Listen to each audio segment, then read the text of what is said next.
Salut tout le monde, on se retrouve pour finir la boîte de Ikoria, l'Air of Behemoth. Il nous reste 12 boosters à ouvrir. Dans le dernier épisode, on avait seulement trouvé un Triple Land.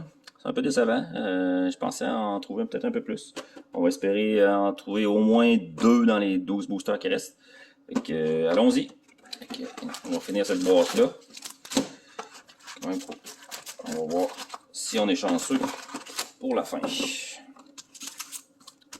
Alors, c'est parti. Comme dans l'autre épisode, je vais faire ça un petit peu plus rapidement sans lire toutes les cartes. Là, pour pas faire des vidéos de 20-25 minutes. Là. Surtout, là, ce qu'on cherche surtout, c'est les Triple Land. On va essayer d'en trouver. Oh, on en a une, je pense, en partant. Savai Triome, Extended Hard Borderless, Mountain Plain Swamp. Et de une. Yes, sir. C'est parti. On lâche pas. On en veut d'autres, on en veut d'autres. Oh, ils sont super belles. Mettre ça de côté. Parfait.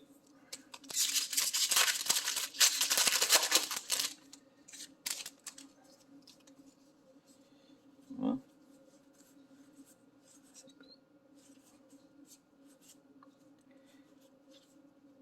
Dire Bat. Il y en a 3 pour 4. Il est mutate pour 6. Il est flash flying, fait qu'on peut le jouer en instant. Puis quand cette créature-là mute, destroy target créature planeswalker. Vous pouvez détruire une créature ou un planeswalker d'un opposant. Quand vous payez le 6. Parfait.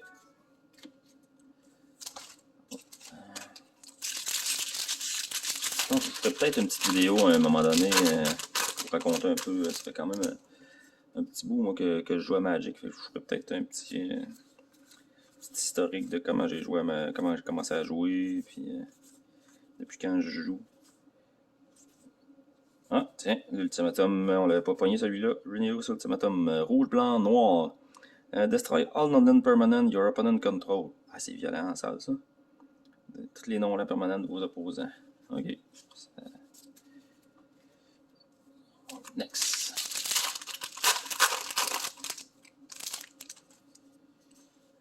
Allez, est-ce qu'on trouve un triple land dans celui-là? Je pense pas.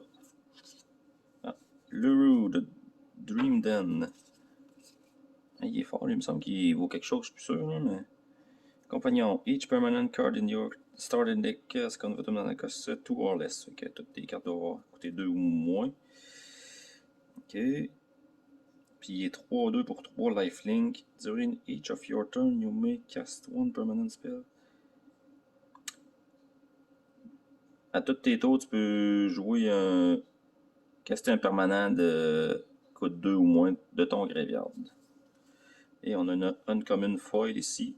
Zagot Mamba. Il y en a 1-1 pour 1 noir. When this creature mutate, target creature n'a pas de control, get moins 2, quand il mute, vous faites moins 2 à une créature d'un opposant. Jusqu'à la fin du tour. Pas si mal. Sinon, ben, ça fait une 1-1 pour 1. On continue. Je passe un peu vite là. Je vais juste aller voir les rares à la fin. General Kudrow of Dranit. C'est une 3-3 pour 3. Tous les autres humains que vous contrôlez ont plus 1, plus 1. Ah, c'est une mythique, c'est vrai, on n'avait pas pogné beaucoup. On n'avait pas pogné pendant tout de mythique, je pense, dans l'autre épisode. Bon, qu'est-ce qu'il fait? Whenever General Kudrow of Dranit or another human enter the battlefield under your control, exile target card from an opponent graveyard. Fait que quand lui arrive en jeu ou un autre humain, vous pouvez exiler la carte de votre choix d'un opposant, d'un cimetière d'un opposant. Vous payez 2, sacrifier 2 humains, détruire une créature qui a 4 de puissance ou plus. D'accord. Je pense pas que ça soit une mythique qui valent bien cher.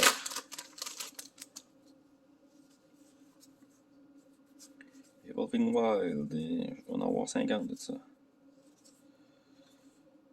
Oh, je pense qu'on a un Savai Triumph Foil, là. Je l'ai spoilé un petit peu d'avance. Wow! Full hard foil comme ça, wow, génial! Je sais pas si on voit bien, là. Elle est super belle. Puis bon, on va quand même aller voir l'autre rare qu'on avait dans le paquet. Qu'est-ce que c'est que ça? Mythos of Netroy. J'imagine que ça se prononce comme ça. Vous détruisez un non-land permanent Destroy target non-end permanent. If it's a créature. Oh. Ok. Fait que pour 3 en instant, vous détruisez un non-land permanent. Si c'est une créature ou si vous avez payé vert, blanc. Ah, c'est bon, ok, c'est restrictif quand même. Ok. C'est pas terrible. Bon, ben, crème, ça va bien. On a déjà deux triomphes de trouver dans ces paquets-là. Ça va super bien. Il nous en reste combien à déballer? Il nous en reste 5 autres après. On va espérer en trouver une autre, ça serait cool. Kera de Orphanguard. C'est une 3-2 pour 3, compagnon. Each creature card in your starting deck is a cat, elemental, nightmare, dinosaur or beast card. Ok. Puis il est 3-2 vigilance. Puis toutes les autres créatures que vous contrôlez, qui sont un chat, un élémental, un cauchemar, un dinosaure ou une bête, ont plus 1/+1 et la vigilance. Le petit scorpion feuille de tantôt qu'on a trouvé, on le repogne encore. Ah non, c'est pas le même. Lui, il est 1-2 pour 1. Puis quand il meurt, vous faites 2 dommages à tous les opposants et vous gagnez 2 vies. Hey, c'est drôle ça, tu le ramènes tout le temps, puis tu le sacrifies, puis tu le ramènes. Ça peut être drôle. Hein? Je vais te faire 2, je vais gagner 2. Okay. Petite commune qui est sympathique, qui vaut pas grand chose, mais qui peut être drôle à jouer.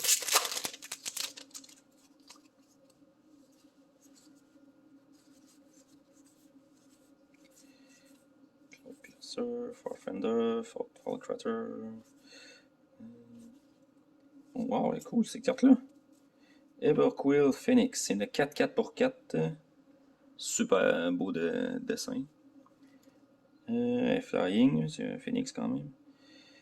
Whenever this creature mutate, à toutes les fois qu'elle mute, tu crées un artefact rouge, token nommé Feeder, qui a l'habilité de sacrifier pour 1.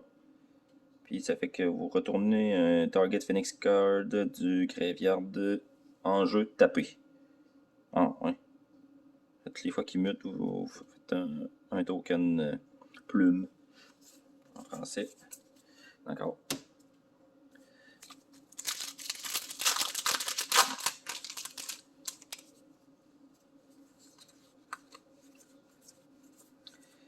Wild. Hein, il y a une carte à l'envers. C'est bizarre ça. Hop. Dommage, c'est pas une bonne carte. Scar Prophet. Death Oasis, un enchantement qui coûte un blanc, un noir, un vert. Quand un non-token créature que vous contrôlez meurt, vous mettez les 2 cartes dessus de votre librairie dans votre cimetière. Et vous retournez une créature with less converted mana cost than the creature. Ok, fait que vous ramenez une créature qui coûte moins cher que la créature qui est morte de votre graveyard dans votre main. Puis vous pouvez sacrifier l'Oasis en payant 1. Vous gagnez autant de vie égale au greatest converted mana cost amount. Vous gagnez autant de vie que votre plus gros casting cost de la créature que vous contrôlez en jeu.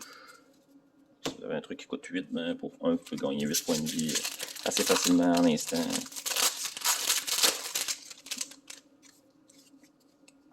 Bon, un petit triomphe pour finir, ça pourrait être drôle. Là. Il nous reste 2 autres paquets à déballer, mais j'aimerais bien s'en retrouver un autre. Une mythique, Luminous Broodmoth, un espèce de gros papillon évidemment. J'ai fait exprès pour mal le dire. C'est une 3-4 pour 4 flying. Quand une créature que vous contrôlez qui n'a pas flying meurt, vous retournez to the battlefield. Elle revient en jeu sous votre contrôle avec un counter flying en jeu. Fait que si jamais vous l'êtes fait voler par un adversaire, elle revient en jeu sous votre contrôle quand même. Parce que c'est marqué qu'elle revient en jeu sur le owner. Et c'est vous qui êtes le owner. Même si vous la contrôlez plus. Un genre de persiste finalement, elle revient en jeu. Puis...